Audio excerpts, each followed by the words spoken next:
Hi folks, I'm Alan Watt and this is Cutting Through the Matrix on the 17th of March 2019. The weather up where I am is still basically winter. Well, it's not basic, it is winter. And it's to snow again on and off for the next few days, in fact. I had an actual partial thaw. Not long, but a very short one. A few days ago there. At least it got some of the snow off the roof, which certainly does help. But it is going to snow, as I say, on and off for the next few days. And one day, hopefully, I'll wake up and it'll be the permanent thaw. And I just have to hang on and hope for it, because everything else is hanging on and hope for it too, including the animals out there. It's pretty bad. Long, long winter, from snow from September right to the present time. And it hasn't disappeared. It just accumulated more and more and more. And if this does have a fast thaw, it'll be murder, because with so much snow around, there'll be floods everywhere, and all the side roads and country roads, etc. Because there's so much deep, deep snow everywhere. Astonishing. But that's what you get in times of global warming, you see, and longer and longer winters, apparently. And in everything that happens, actually, it doesn't matter what it is put down to global warming, because that's the mantra for the new religion, to bring humanity together across the world. In a kind of war situation, we fight the big thing, the threat from out there, that big threat, you see, that they talked about so many times, from different prime ministers of Canada back in the 50s and 60s up to the present time. That's what they said, they'd have to have an enemy to unite the planet, you see. But could it be that they throw up all weird things like, aliens, or you name it, or they've had all the movies, it's in the movies too, asteroids, or we'd all come together and blow them out of the universe, etc., etc.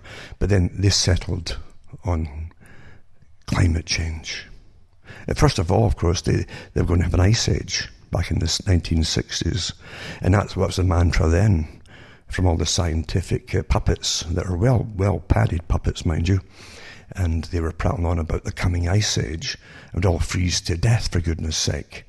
And everybody started buying heavy clothing. But it didn't happen. Instead, the weather went the other way a little bit. So they settled on global warming. Now, global warming is actually easier to cause if they want to cause it. You can get man-made global warming by the very methods that have said they'd sprayed the skies to make it happen. When you look back at all the old scientific studies, they had all kinds of particulates they could spray in the sky. And even literally because sunlight that would pass between them, hit the earth and go back up, and they could bounce back down again off the particles. So they've thought about everything, really. They can make the appearance of anything happen. And the heavy spraying, of course, geoengineering. So many studies, so many patents over the years, but so many university articles churned out too by participants, because a lot of universities get paid to do all these different studies. In fact, most folk make any decent money at all today in the new perfect Soviet capitalist system. It really is off the public trough, isn't it? That's where the money is. We pay for everything. We pay for private businesses, big corporations, that is. Not the small business, but big corporations. We pay for their setups, etc., big factories and all that. So it's called public-private partnerships. The private corporations own the big businesses once we've paid and built them all for them, all their infrastructure. So it's quite a system we live in, really.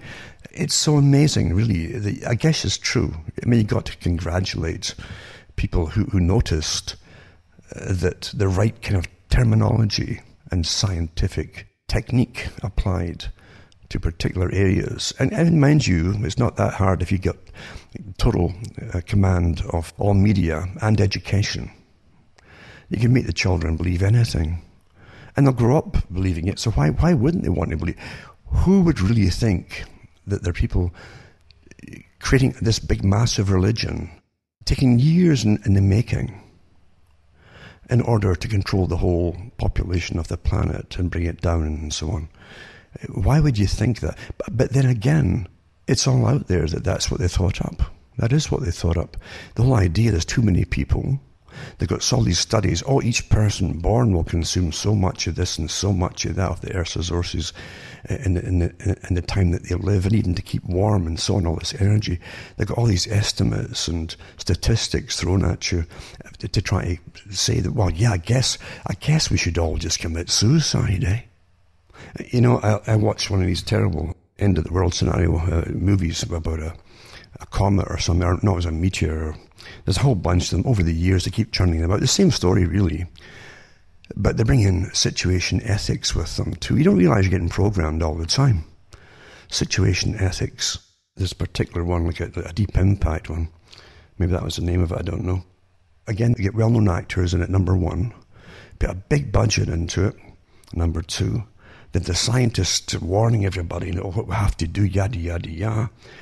And all the authorities go into action. Everybody must believe that the world's going to end. But at the end, they get a kind of lotto for the general population. They've already picked, you know, a few thousand of the scientific types, the really educated types they'll need to run a survival system underground, under the ground.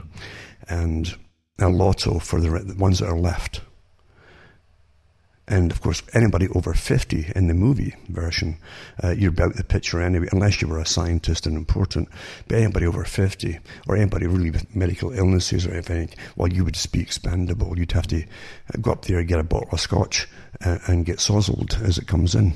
And that was it. But that's the situation ethics. And you're being trained all the time through entertainment. Entertainment is never static in propagandizing different agendas that you're living through today. And in fact, you probably, if you're about 30, you've had it, a real heavy indoctrination from day one in the classroom. We've got to remember how many politicians over the last 50 years or more came out with the same statement about threats from outside, and we'd all come together and the whole, as a unitary planet, basically, to fight some enemy, a common enemy. And then you find Ronald Reagan, too, took up the cry, oh, if there was a threat from outer space, from out there, we'd all have to come together and use our resources and our initiative and our intelligence and be basically one to fight it off.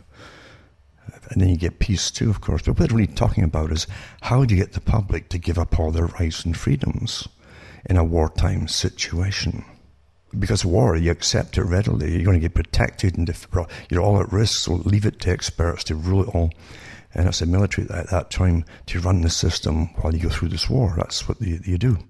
Henry Kissinger said the same thing too, that if some threat hit, say, California, then the people would welcome UN troops in for food, etc., to keep the peace and to manage some big disaster, whatever it happened to be, he said, and people would give up all their rights and freedoms because of fear of starvation or whatever else that they needed to at the time.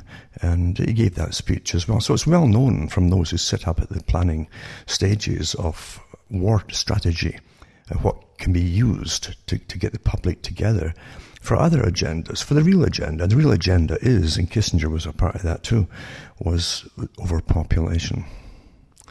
You go way back, you'll find the same thing with the two Huxleys, the brothers, and even before them, their granddad, Thomas, Huxley, he really was Darwin's bulldog, as they call it.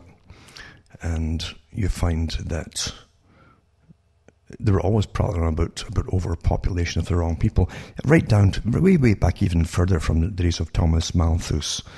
They had taken the idea from another philosopher, actually, not an economist, but a philosopher, because the idea has always been there. You got to understand history. History has horror shows if you really open the real books, and there really are real books. There are real archives that certain professors will admit to. Not everyone gets access to them. In the Middle Ages, a natural thing that they did was to occasionally, if they thought there was too many people, or if they heard, because you always have what we call in Britain or Scotland, clipe. You get a clipe. A clipe is somebody that'll be all pally with you, lives amongst you.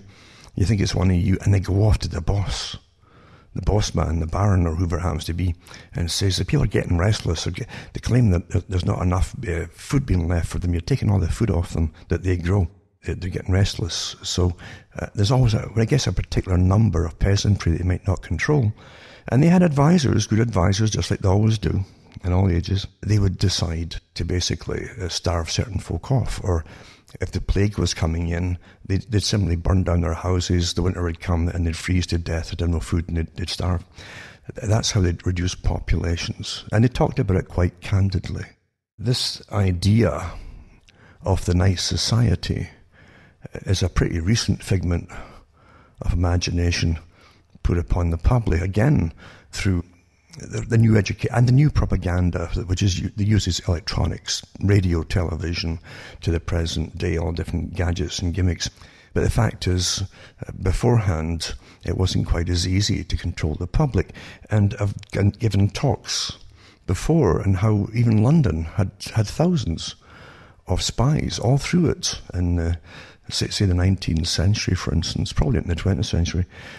But literally, they on a kind of contract basis, who lived amongst the people, walked amongst them, lived in different streets, and they put in reports every so often, and the reports went up and up and up to those who managed the big city and the government, and they would find out all different factions that they were complaining about different things, so they could stave them off and stop it from happening, basically. Today, of course, we're all monitored. It's much easier, but we're monitored for our safety. It's called terrorism, you see. And so, with anybody being a potential terrorist, you could be one tomorrow. You might wake up as one, like a disease, you know. You might wake up tonight as a vampire, you see. But that's what they've sold you is the reason for giving up all your rights and freedoms. It's astonishing. It can take centuries and centuries of combative roles and wars and mass slaughters of the peasantry who rise again, hopefully in another age, to demand their rights again. But it took forever to get these rights of privacy. And just with a few free, if you take 2 of these and 1 of that and let us snoop into this and that, then it'll be cheaper, etc. And away they go. That's all they should have done.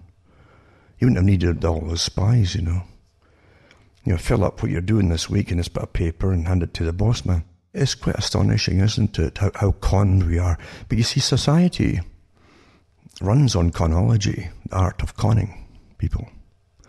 And that's a really, really high degree, if you get one, in conology. And believe you me, they hire lots of good con men out there, and women. But the guys are, they're a bit more practice at it, you see. Children are good at it. Children are natural good con people. Did you spill that milk on that table? No, I didn't. As I stand there with the glass here and it's right in front of them and it's all over the place. Or he did it, or whatever, or the puppy did it, But it's the same thing as Eve, the devil made her do it. Same thing. So your owners, you see you as a wild beast, and so they've got to train you to be subservient. And to be subservient, you must have something in common with other people. And what you have is survival. You like to survive. It's quite nice, actually. And if you can survive and eat and keep warm in cold climates, it's pleasant to survive. You can go through hard times too, but some days are quite nice. And that's really how it is, you see. So they go through all this trouble to convince us that we're the problem. So the Club of Rome, just like the prime ministers and all the rest of them before me, way back to Malthus, says, and there's too much of you see, the general peasantry. You might think you're middle class at the bottom, but you're not. Julian Huxley was quite adamant about the people who thought they would get in to be saved and to procreate their own genes in the future. He says, how mistaken they will be. There you go. So if you help them, you might get financially be better off at the moment, but eventually it'll hit you too. So depopulation was always a problem, just going all the way back to the Middle Ages and before. And it was quite natural at times too for nobility to get a group together and just go slaughtering peasantry. There's no laws against it, you see. Petitions could be handed into kings and queens and all that. And sometimes when they're handed, like it happened in England once, the peasants handed a petition in to the king, and he rode out and had a little chat with them. Then he rode back in again, and then once they split up to go their different ways back through where they'd come from in England, they were divided, you see. they sent out the army and they slaughtered them. So just to teach them, because obviously if the king says, oh, you're quite right, yeah, you really do need a bit of bread extra, maybe a loaf for amongst the 10 of you once a week, and if you get that, you see, you might want more, right? Well, where would that lead, eh? Less profit for the king and all the feudal overlords, etc. They can't have that, can they?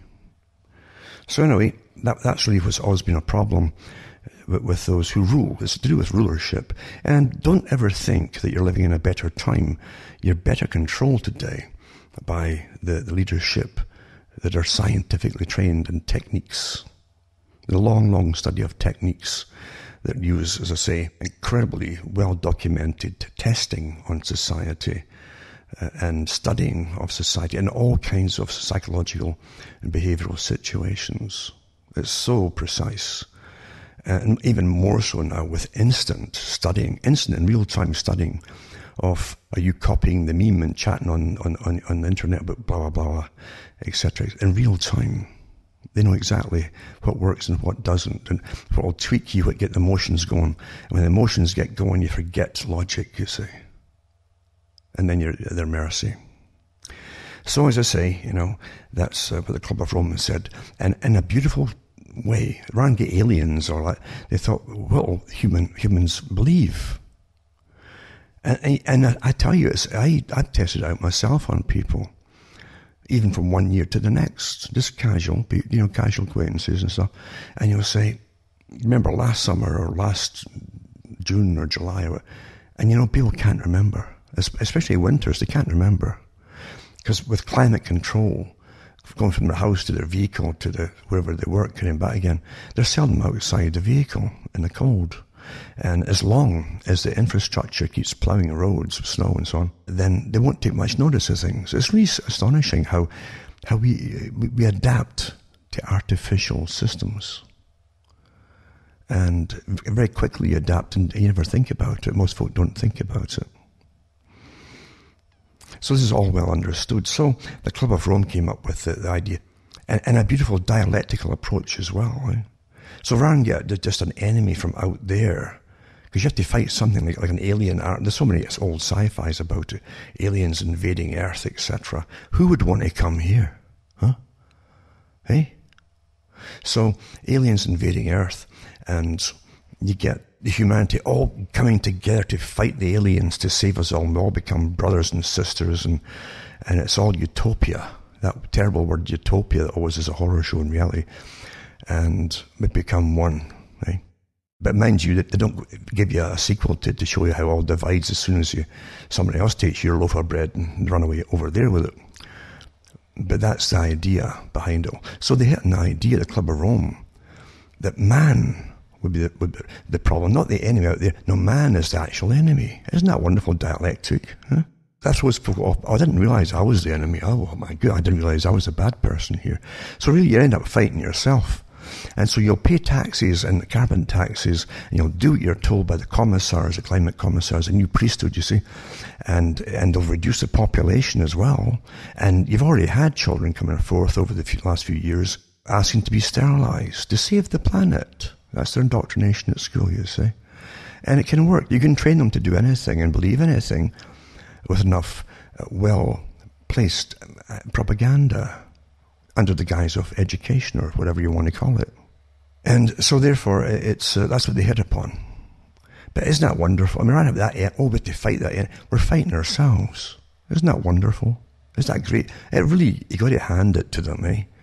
They know their stuff, don't they? Because the whole problem has always been, how do you get them to give up their rights and be managed by science? That's what socialism is all about. A world run in a super Sovietized system of scientists and professionals. And you'll do what you're told. You might not even get born. They might not need you to be born. In fact, they've said that to the Georgia Guidestones. Oh, take the population way down. We don't need all these people. But isn't it wonderful that they get a good chunk of the population living off our tax money and training us, who pay them all, so that they can brainwash us and manage us like animals. Isn't that wonderful? and we accept it without question. But mind you, if you get them young enough, there's nothing they will not accept. Russell said it better than Russell said it, because he had an experimental school way back to try different things on the children, you see. He wasn't the only one. Other countries did it too. And he said you make children believe that snow is black. And you persuade them to do anything if you use the right technique he's talking about. And technique, when you see that word technique, that's what they're talking about. It's techniques of manipulation, coercion, and getting people to obey you, basically, without realizing that they're being ordered. You see, you're the bad person. There's too many of you. Do you really want to pass on your genes? And so they sterilize you one way or another, chemically.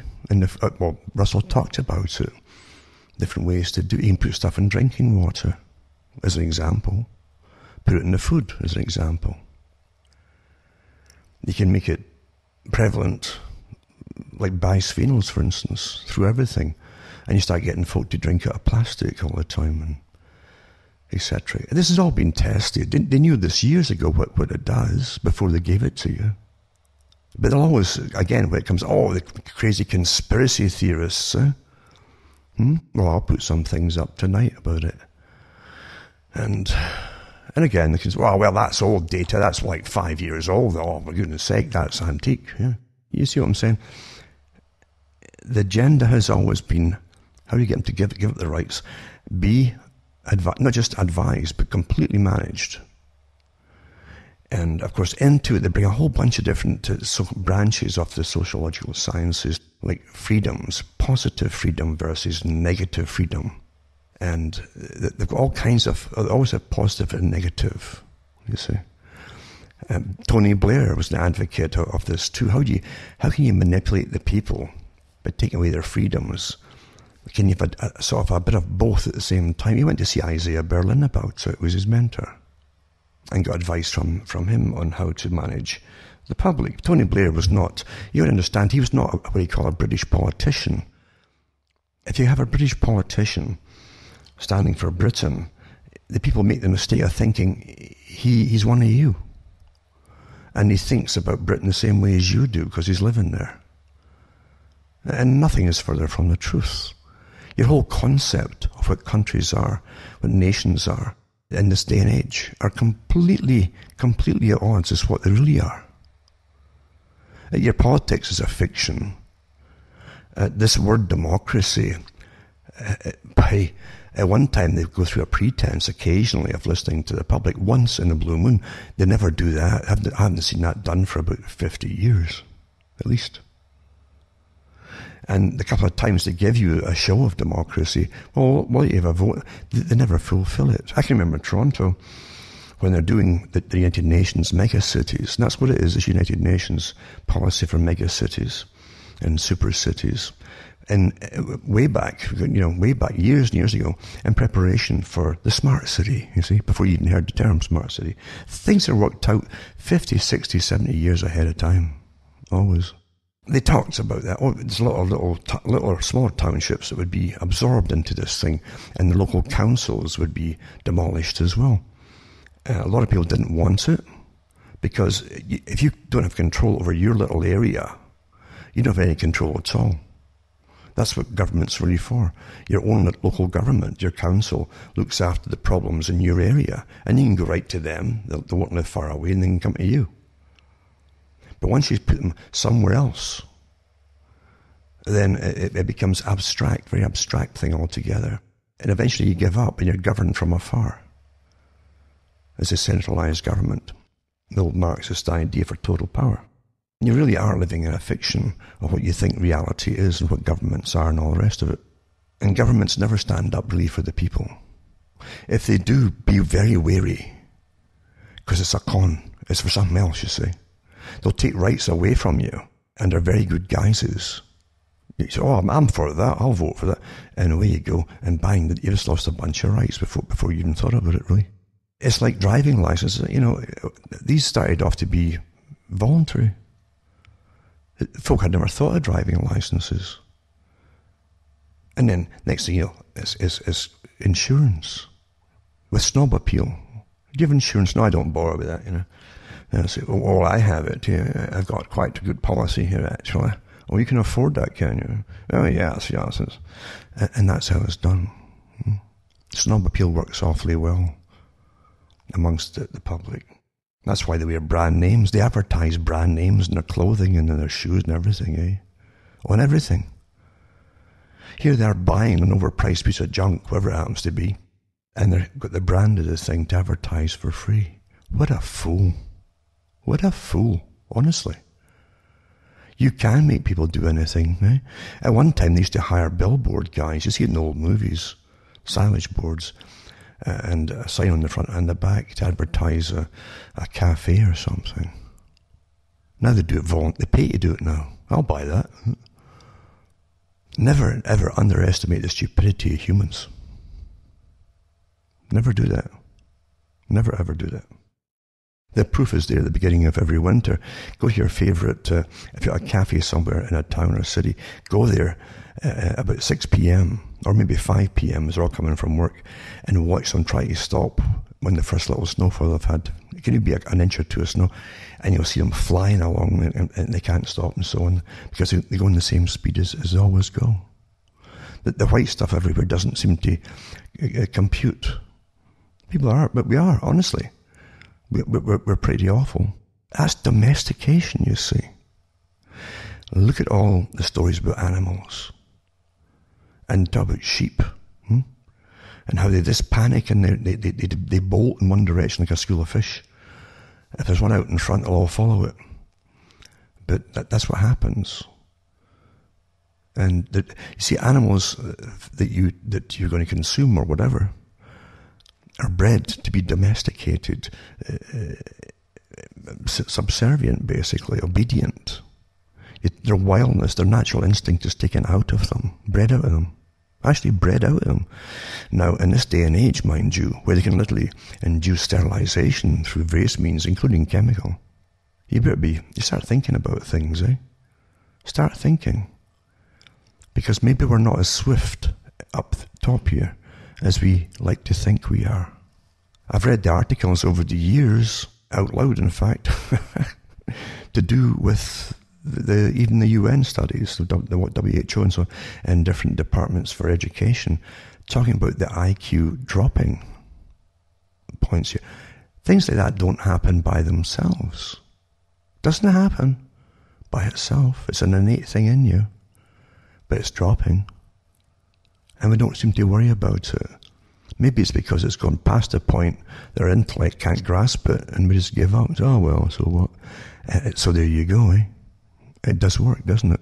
Let's look back at one of these articles here to do with something you're probably fed up hearing, because you've heard so many disputes about it, and so many, conspiracy nutcases, etc., etc., etc., on the studies done about it.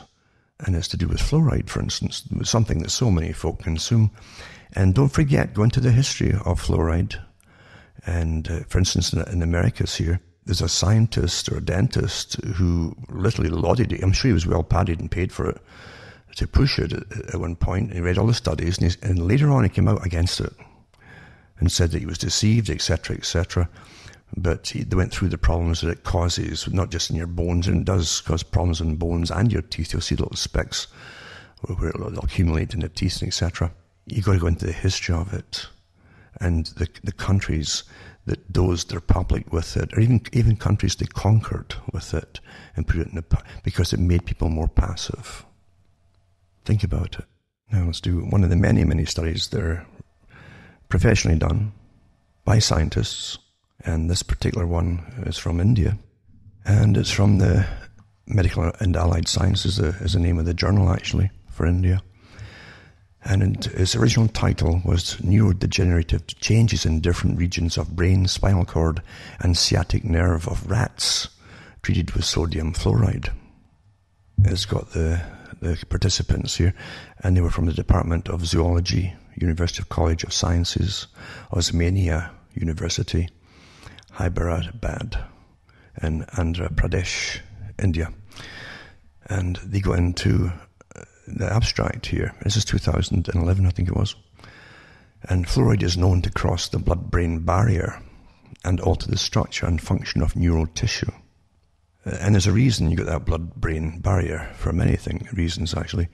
But so fluoride goes across it without problem. There are few authoritative reports on neurodegenerative changes in the hippocampus, neocortex, cerebellum, spinal cord and sciatic nerve and fluoride intoxication. We report the alterations in the structure of neuronal tissue after chronic administration of sodium fluoride for 60 days to rats. And they had their control groups, two groups, you see. 12 male Wistar rats were divided equally into two groups. One group received 20 parts per million of sodium fluoride, and the other group, which served as a control, received tap water for 60 days. And this is what they found. This is properly. Don't forget to dissect every single part, tiny slices of the animal afterwards, as they do with people too, by the way, for the folk who think it's just done with animals. But they understand all this. But anyway, it goes through amazing tests of tissue tests and so on, and chemical tests.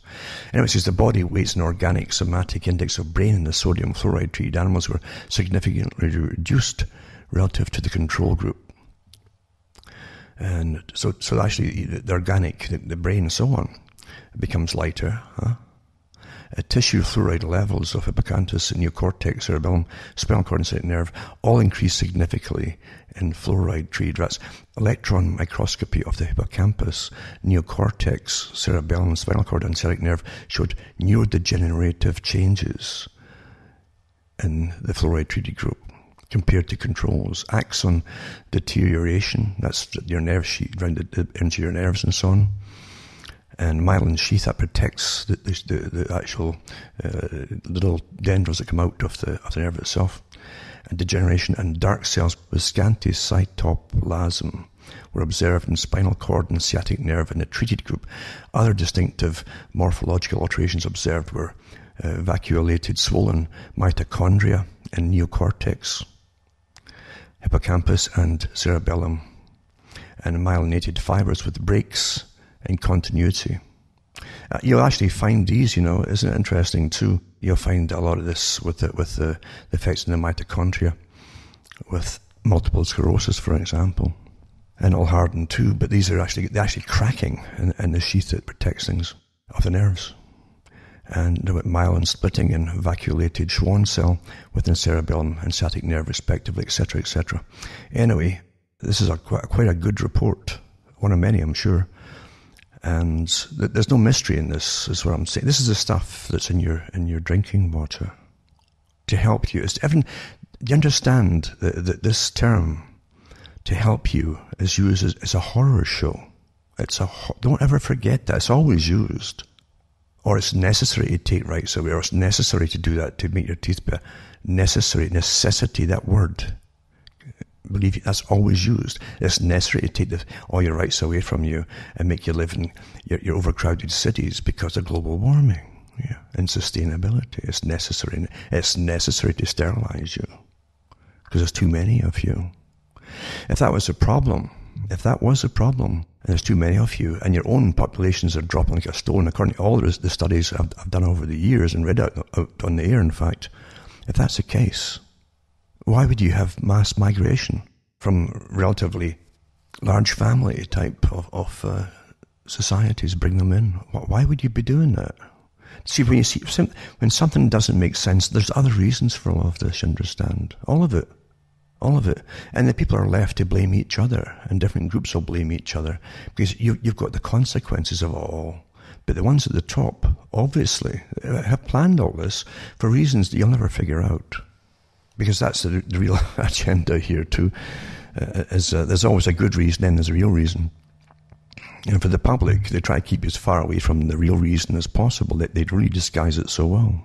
But this is a good study for those who have a bit of patience. And it's detailed in the proper scientific breakdown and examination of the test groups. And they're young too, by the way. It's important too to see what the offspring are like. very like Soya. Remember the whole thing with Soya on the rats and mice that were used in that, and various guinea pigs, etc., that they used for it. That the first generation, their fertility dropped a fair bit. The children that were born of them were maybe half, by that time half of them could reproduce, couldn't. The third generation are sterile. And that's what they forced on the public. Oh, it's healthy. Soya is going to be a savior to the world. And they made a big, it's so healthy too. Oh, it's so healthy for you. Millions, and maybe today's it would be billions spent on promoting all that stuff. So anyway, in a study here with the fluoride, they go into, it really is. You can actually put it together with people about the problems, the mitochondria and so on, and nuclear membrane and cell shrinkage of the brain, etc., observed in in the kidney cells of young pigs treated with fluoride. So pigs as well. And molecular basis of fluoride action is mainly concerned with cellular enzymes, especially antioxidant enzymes. High levels of fluoride in drinking water, 1 to 12 parts per million, affect central nervous system directly without first causing the physical deformities of skeletal fluorosis. So there you go. Right? So before you'll even see the signs of skeletal fluorosis, you'll find the central nervous system has got problems. It goes straight to that first before it affects anything else. And it says distinct alterations in brain have also been observed with the chronic administration of aluminium fluoride. It says histological changes in the brain of young fluoride-intoxicated rats have been reported, and they give the ones who studied it. However, most of the studies have so far been confined to the whole brain. The study reports the neural changes with respect to the different regions of the brain, with emphasis of hippocampus, neocortex, and cerebellum of the brain, spinal cord, and sciatic nerve by using transmission electron microscope in rats administered with 20 parts per million of the particular fluoride for 60 days. So yeah, they've used. It's really quite amazing, and right into the neurodegenerative changes and how they examined it and found it all and so on. Very well done study. So there's no real. I mean, I'm not shocked by these findings, because I've read for many years, not from conspiracy sites either, but from various medical journals and scientific journals who all know this. They know what I'm talking about here. It's really not new, but it's good to see it reaffirmed by people who've still got the guts to publish it. If there's big agendas in the way, of course, you're always going to find opposition to try to silence it. That's the way it's done, isn't it? Isn't it really? There's another one too. It was from India as well, about the aluminum they're finding in the soil from the Geoengineering. If I can find that too, I'll put that one up as well. A good, interesting study. Again, it's not a makeshift thing. It's well done. And of course, we know Monsanto came out with aluminum-resistant seeds. They can grow in heavily contaminated soil. It's got aluminum in it. Everything's understood at the top what they're doing, and of course that's one of the main particulates in the geoengineering spray is aluminum oxide, and you breathe it in too, of course, and also barium and various. They're even testing out. I think it was sulfur particles and other things too, mind you, which are really nasty to be breathed in for a period of time at all. Necessity. So you've got to save the planet. So you've got to be right. Don't complain. It's necessity. And just take their word for it that the climate change is what they say it is. It's interesting if you understand, if you get a vehicle and it's a fairly new model of something, a motorbike or a car, whatever it happens to be, you'll start to see, when you see the same model passing. Now, you can be driving for years, but you never saw that. You never noticed that thing before until you get one yourself, that particular model yourself. And you'll start noticing that. It's the same thing when it comes to climate, because you just accept things. It's not until a big problem's made of it that you actually notice anything. So it can sound, oh my God, terrifying, eh? My God, I didn't realize it was going to rain today. Oh, I didn't get my raincoat with me. Oh, goodness me. But it's true. So don't forget the articles I read years and years ago too, from all the top NGO groups that are financed to propagandize this into existence. to terrify us, actually say in their own articles, the leaders and the CEOs of these groups and so on, and government departments, that we always put out scary, terrifying scenarios because the public won't take notice otherwise. You see? That's what you do. I'll put some like the Spies project, stratospheric particle injection for climate engineering. I'll put that up too. And they've got different universities, University of Bristol, University of Cambridge, University of Oxford, and University of Edinburgh. And they began a collaboration in 2010, because that's what they use our tax money for as well, to brainwash us, you know.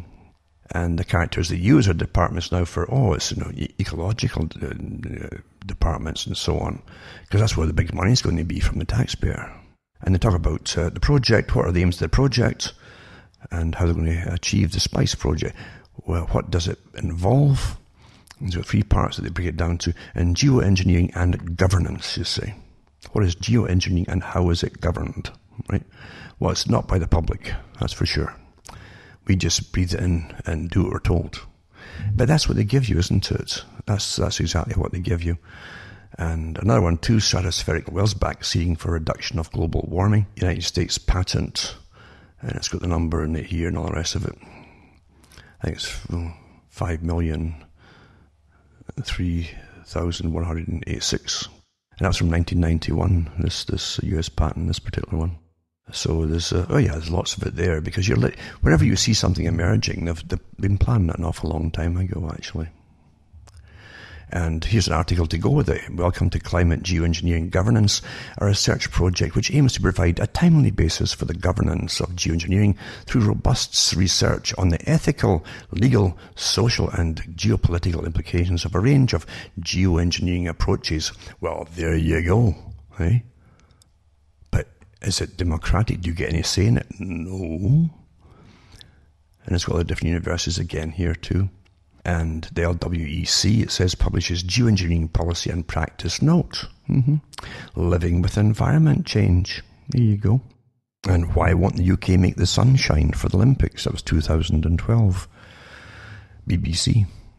With the British weather threatening to put a damper on the Olympic Games, why doesn't the government just make the sun shine? At the risk of sounding like a mad scientist, blah, blah, it can be done, in theory at least. The Chinese government seeded clouds ahead of the 2008 Olympics opening ceremony to create a downpour elsewhere and keep the stadium dry. And they told you how they did it. It's old stuff, actually. And they're using the old technique. But it's still effective.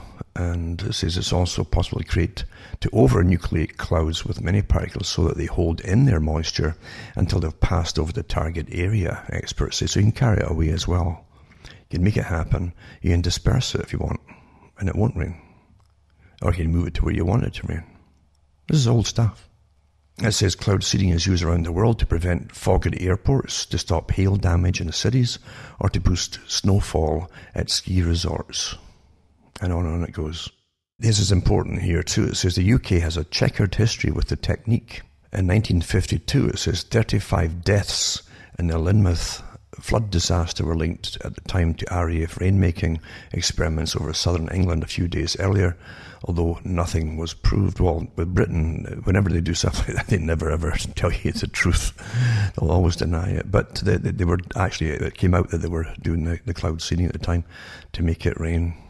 Everything else they pressed on the public was done clandestinely too, including the spraying by naval ships off the east coast. The spray went across the coast and they monitored a particular nasty substance that can be cancerogenic. And it was done with, again, impunity again. Nothing comes out of it except, oh well. They would never do anything to harm you, would they? Isn't it wonderful that the way they train us all? And the UN urged to freeze climate geoengineering projects. And that was 2010. The UN should impose a moratorium on geoengineering projects such as artificial volcanoes and vast cloud seeding schemes to fight climate change, Green Group says, fearing they could harm nature and mankind. It says the risks were too great because the impacts of manipulating nature on a vast scale were not fully known. They know it's going to kill us off, and they've been doing it. They know how many folk are coming down every year with terrible bronchial problems that often lead to death and recurrent infections and so on from it. Because once it makes the lining of your trachea and your bronchioles inflamed, and bacteria sets in over and over. They know this, so.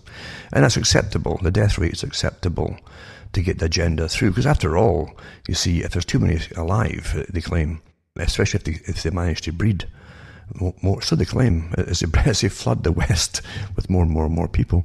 Because there's no satisfying them, obviously, through logic. If you'll breed, then there's going to be problems, they claim. That was the biggest problem that faced the world, according to all the eugenicists, including Julian Huxley, quite open about it. Anyway, envoys from 200 countries gathered in Nagoya, Japan, to agree targets to fight the destruction of forests and rivers and coral reefs to provide resources and services and so on at the time. But they said that, yeah, this stuff could have terrible effects on the public. They're actually more worried about what it'll have on animal life, because they're greenies, eh? Here you go. They don't like humans too much. And developing an international framework for geoengineering, international organizations involved in it, and different universities, University of Maryland, Carnegie Mellon University, etc., etc., etc. All old stuff, but it's all still going on. There's just no end to it if you really care to look at it. And it's odd too, if you repeat the same stuff from their own side, you'll be called a conspiracy theorist. So it's all, as I say, that's instead of the aliens invading the earth, here's your enemy. The climate's fighting you and you're fighting the climate, so man's the problem. Isn't that beautiful? I mean, you got to admit it. You got to hand it to them. They understand psychology and how to put it across. It really is. You got to admit it. Mind you, with endless tax money, all these different organizations, and big foundation money too, and big paychecks for the CEOs of the NGO. They actually have huge buildings, some of them, these NGOs. We don't vote for any of them, but they decide policy for all of us. See, that's how you're really governed. If folk can't get their head around that, you think you're voting, and that's everything you have to do. But you don't get to vote for all these private organizations. That's how you're really governed, is through private organizations. Most folk are ignorant of, in fact. I'd like to just mention, too, something awfully important. And I've mentioned George Orwell many times. He's a bit of an enigma, the man. But he went off to fight for socialism against what he saw as really the fascist system. And he was very passionate about it. In his era, people had witnessed the massive marches to London for people who just to hand in big charts for people who were protesting utter poverty before World War II started. And the reason for it all was a massive taxation in an empire system where only this strange city of London and then maybe a couple of hundred families seemed to profit from it all. Maybe a lot more than that, but not that much. People in the outskirts who help the empire, they profit awfully well. But the vast majority of the public pay for it all. They pay for the wars. They pay for infrastructure across the planet. In all the empirical countries, they pay for the railroads. They pay for the military. But they get nothing back from it except the bills. There you go. That's the truth of it. But that's what Orwell was really about too. And when he found out what real communism was, he says it's nothing like what he thought, his idea of what socialism would be. And so he became its enemy very quickly. Anyway, he says freedom of the press. And this was a foreword in his book Animal Farm. If you think, you see, it's not new. Suppression and censorship is not new. It says the book was first thought of so far, the actual book, Animal Farm, as a central idea. It goes in 1937, but it's not written down until about the end of 1943. By the time when it came to be written, it was obvious that there would be great difficulty in getting it published in spite of the present book shortage, which ensures that anything describable as a book will sell, and in the event it was refused by 4 publishers, only one of these had any ideological motive. 2 had been publishing anti-Russian books for years, and the other had no noticeable political colour. One publisher actually started by accepting the book, but after making the preliminary arrangement, he decided to consult the Ministry of Information. The Ministry of Information is real. We all have departments of information, especially today, because we're under this strange terrorist thing. Terrorists just spontaneously come out of nowhere. And so we all are under your corporate-type management, you see. Anyway, get back to the article. It says, so the Ministry of Information appears to have warned him, at any rate, strongly advised him against publishing his book. And he gives an extract from his letter and so on. It says here, this is what the publisher got, I guess. I mentioned the reaction I had from an important official in the Ministry of Information with regards to animal farm. I must confess that this expression of opinion has given me seriously to think. I can now see that it might be regarded as something which it was highly ill-advised to publish at the present time. If the fable were addressed generally to dictators and dictatorships at large, then publication would be all right. But the fable does follow, as I see it now, so completely the progress of the Russian Soviets and their two dictators that it can apply only to Russia. So that was why they didn't want to publish it. The same thing happened, of course, with 1984, which was published, I think, in 1947-48.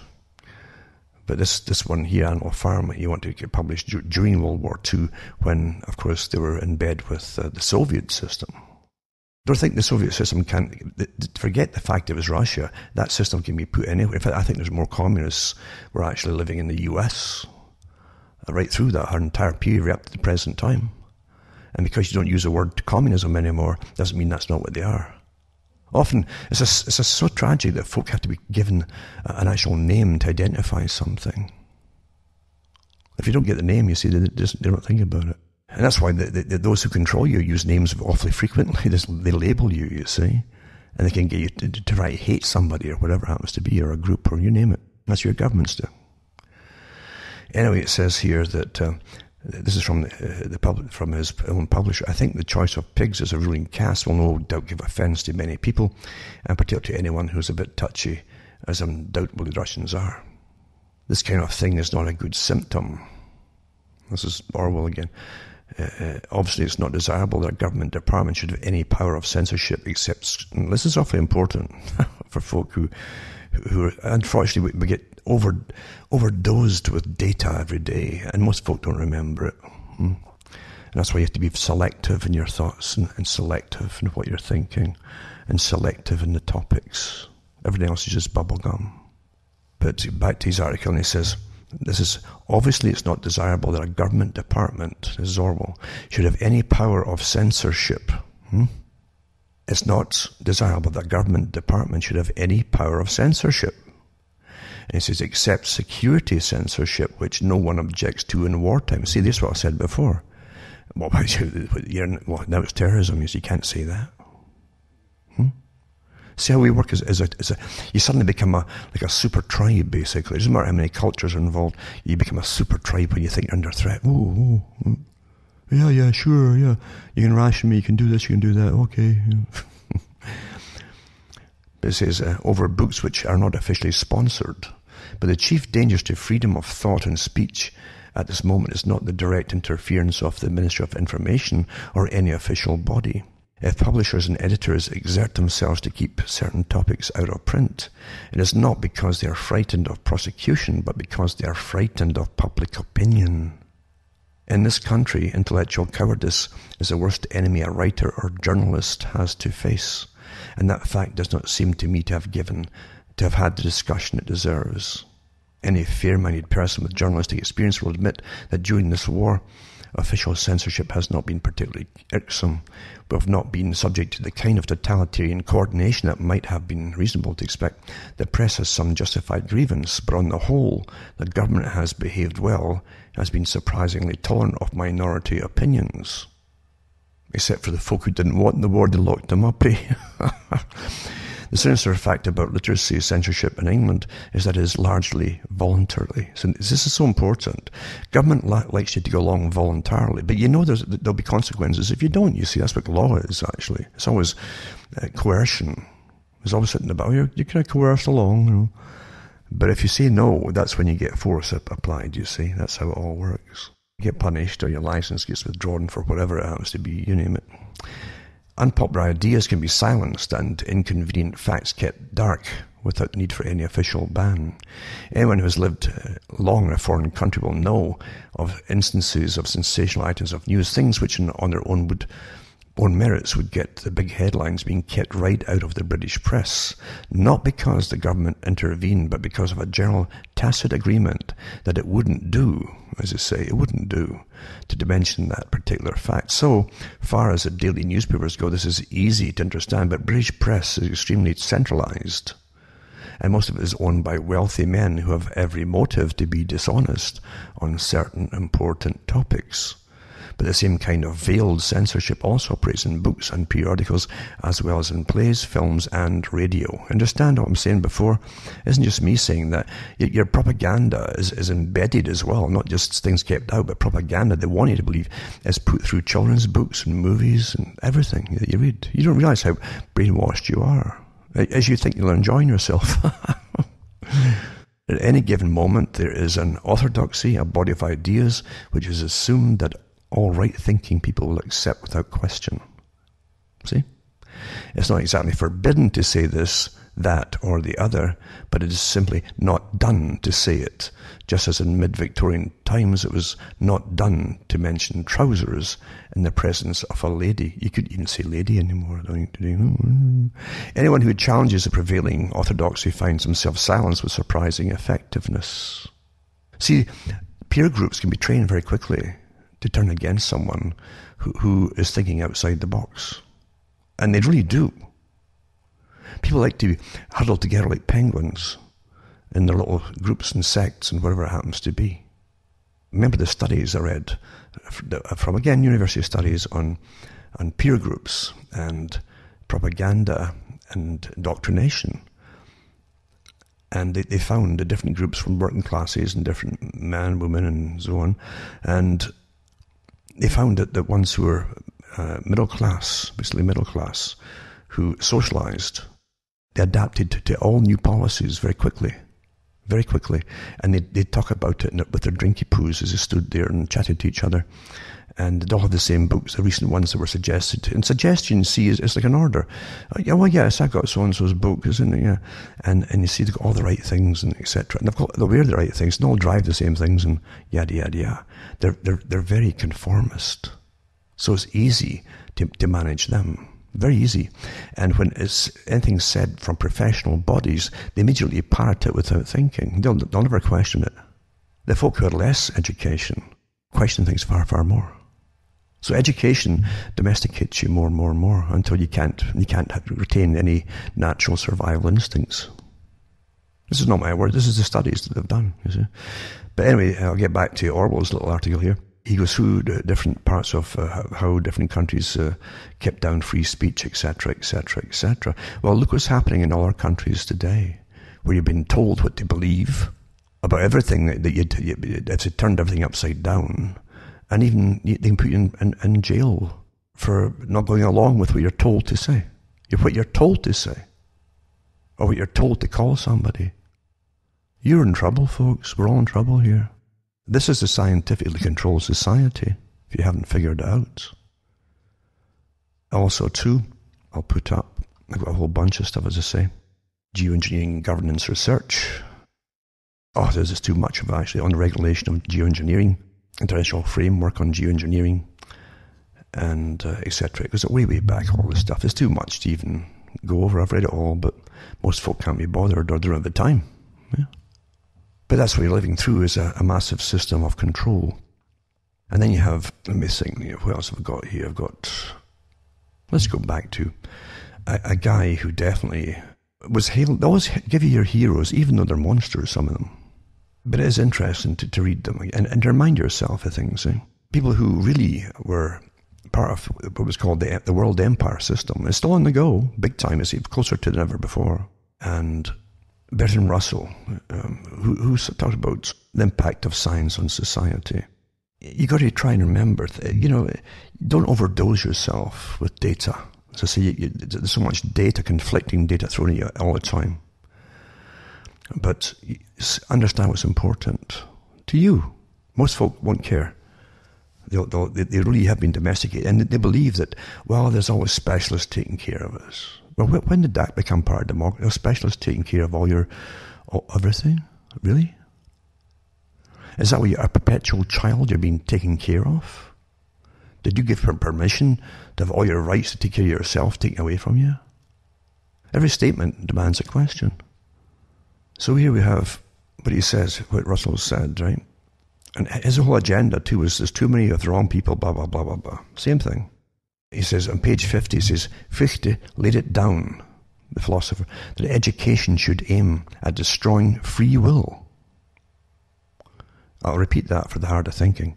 Fichte said, or he laid it down, that education should aim at destroying free will, so that after pupils have left school, they shall be incapable for the rest of their lives of thinking or acting otherwise than as their schoolmasters would have wished. But in his day, this was an unattainable ideal. What he regarded as the best system in existence produced Karl Marx. I'd actually say it produced more than just Karl Marx. Here today, we're told that what you see isn't real. It's something else, and you better go along with it. Anyway, it says, in the future, such failures are not likely to occur where there is dictatorship. You see, you're really under a form of dictatorship. If you don't have a say in anything, and you better obey, and don't say what you think, and don't say what you see, you're forbidden to. You're not in a democracy, folks. So he says, really, it's a form of dictatorship. Of course it is. It doesn't matter if it's an oligarchy or whatever of scientists. It's a still a dictatorship type of system. It's dictated to you, ordered, see? And they'll use diet, injections, and injunctions will combine from a very early age to produce the sort of character and the sort of beliefs that the authorities consider desirable, and any serious criticism of the powers that will become psychologically impossible. Even if all are miserable, all will believe themselves as happy, because the government will tell them that they are so. You're happy, aren't you? Look at all the ads on TV. Smiling faces everywhere. A totalitarian government with a scientific bent might do things to us would seem horrifying. Then he goes into the Nazis, who were eugenicists. They praised Britain, and they praised the US, and the Rockefeller boys and so on, and the Cold Springs Harbor, science labs, etc. And they used all their techniques that actually put them into effect openly, more openly I'd say. And eugenics, of course. It says they were more scientific than the present rulers of Russia, and more inclined towards the sort of atrocities I have said that I have in mind, he says. That I have in mind. This is ours. He's thinking of doing, right? So the Nazis were more inclined towards the sort of atrocities that I have in mind, he says. They were said, and I do not know how much truth there is in it, to use prisoners in concentration camps as material for all kinds of experiments, some involving death after much pain. By the way, it's amazing how they always hammer Germany, even though the Germans copied the old essay from Britain, and the eugenicists and the Darwinian groups too. They're still on the go. The actual eugenics groups have changed their name, but they're still on the go. And the groups in America. It's just astonishing, isn't it? So the loser always gets hammered. And Julian Huxley had to reinvent the term for eugenics, because he didn't even hesitate to carry on with the whole eugenics agenda after World War II. So anyway, he says that the Soviets didn't have the same kind of scientific abilities or whatever, but he says that's what they would use. As you all think you're happy, because a totalitarian government will tell you so. Do you understand? You are in a sci-fi. If you haven't read Acres of Skin, you should read it. It's a modern book about all the prisoners used in American prisons and elsewhere for medical experiments, and they injected cancer cells in them and all kinds of things. It's quite the read for those that can handle it. And this is in so-called peacetime. So he talks about all this experimentation on humans in camps, some involving death after much pain. If they had survived, they would probably have soon taken to scientific breeding. Any nation which adopts this practice will, within a generation, secure great military advantages. I mean, they're talking about literally genetic manipulations and eventually what they used to call test tube babies, and then out of the womb children. Also, and it says here, a secure great military advantage. So you would create where do all those X-Files and stuff came from? I think somebody made that up. It was about all the possibilities that scientists had envisaged long ago as they sat around their big tables discussing things they could work towards. And how could they create the super soldiers? Lots of articles over many years about super soldiers, how to create a super soldier, and even how to take away their complete, any kind of fear they might have, just literally silence that part of the brain where fear resides in them, things like that. Remember, the whole point is to win for those who rule.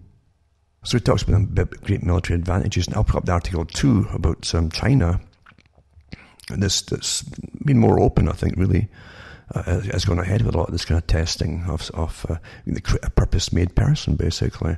And again, he go on forever with these. Just each area I'm talking about here is just almost endless with data now. But it says here, the system, one may surmise, will be something like this, except possibly in the governing aristocracy. All but 5% of males and 30% of females would be sterilized. This is the great Bertrand Russell, see?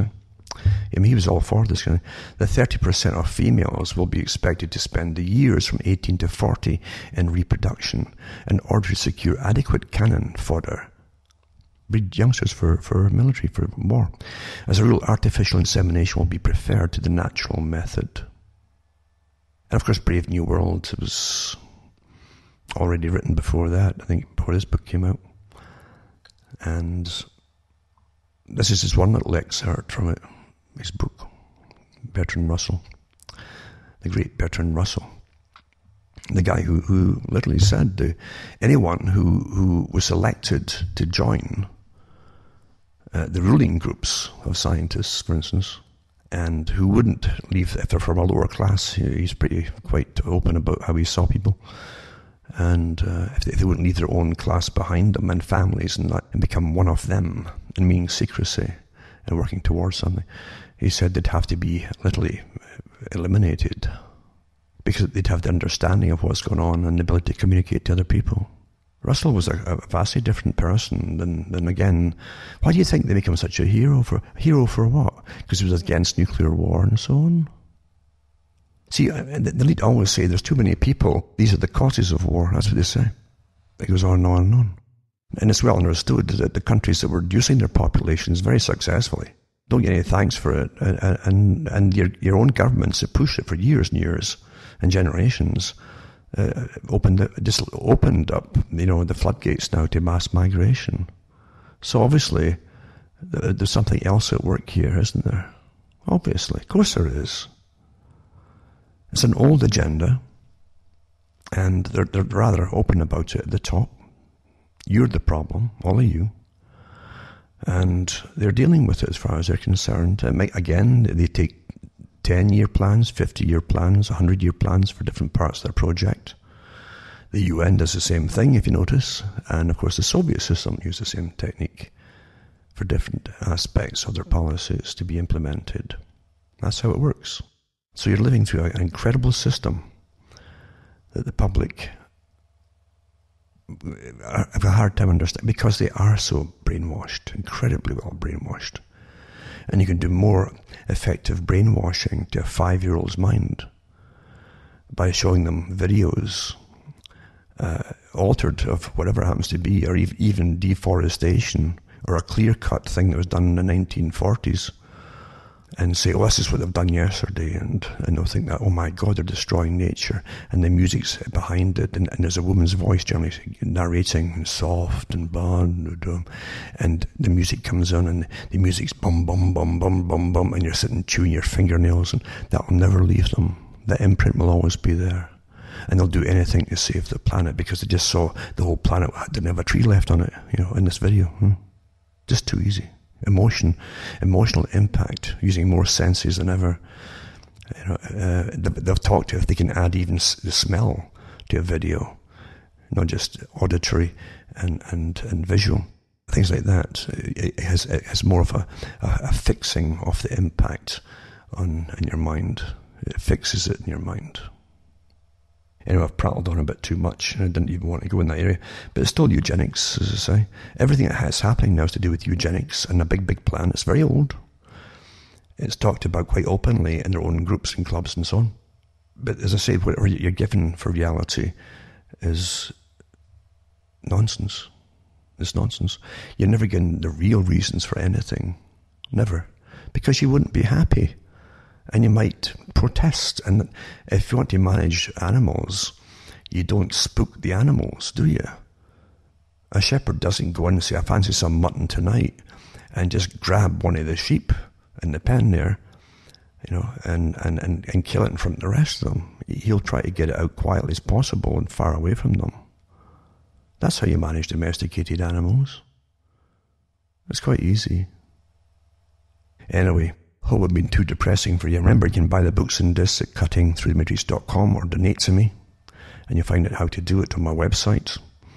And remember, my websites are the official sites, and that's the only ones you can actually order from. Anyone else doing it, it's not my site at all. So for orders, definitely, or donations, definitely go to cuttingthroughthematrix.com, because I've had con people doing that before, using my name, and do amazing things. It's quite a world we live in, isn't it? But there you are. So you can help me tick along by donating at least to cuttingthroughthematrix.com. And you'll find out how to do it there. Remember too, you can use checks or cash even, or the various other methods to send a few pennies here or there. So take care of yourselves. From Alan Watt from Ontario, Canada. Let's good night. And may your God or your gods go with you.